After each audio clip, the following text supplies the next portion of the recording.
Ученые крупных научных центров России берут пробы тканей доисторических животных, найденных в регионе. Мероприятие проходит в рамках международного научного семинара «Четвертичная палеонтология и палеология Якутии». Дмитрий Тымыров подробнее.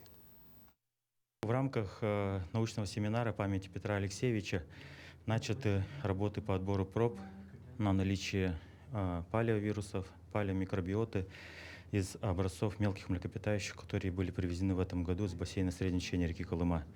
Это скопление грызунов, погибли в позднем плейстоцене, аккумулировались в одном месте, и таким брикетом они были обнаружены в мерзлоте, привезены. Сейчас они оттаивают, и позже мы начнем отбирать пробы.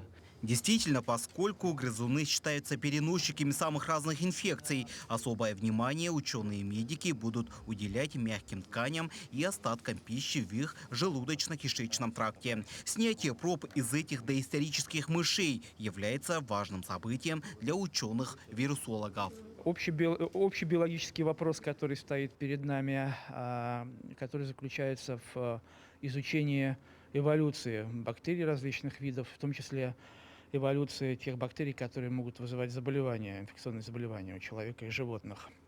И вот древние бактерии, которые обнаруживаются в ископаемых животных, в мерзлых мумиях ископаемых животных, это уникальная возможность сравнить древний генетический материал с современным и на основании этого сравнения получить информацию, уникальнейшую информацию о том, какими путями шла эволюция бактерий.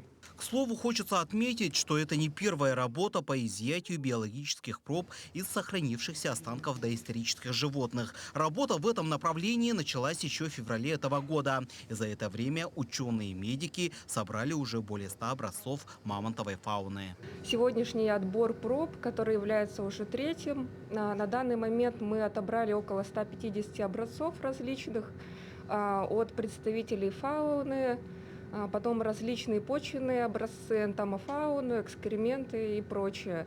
Ранее таких фронтальных проверок, вернее выборок проб у нас не было. И исследования такого рода, они действительно в таком масштабе проводятся впервые. Результаты этих исследований станут известны в течение следующего года. Работа семинара завершается, а сотрудничество Северо-Восточного федерального университета и научного центра «Вектор» Института экспериментальной медицины имени Мечникова в самом начале пути. Впереди у них много совместных планов и открытий. Дмитрий Тымыров, Артем Алексеев, Якутск.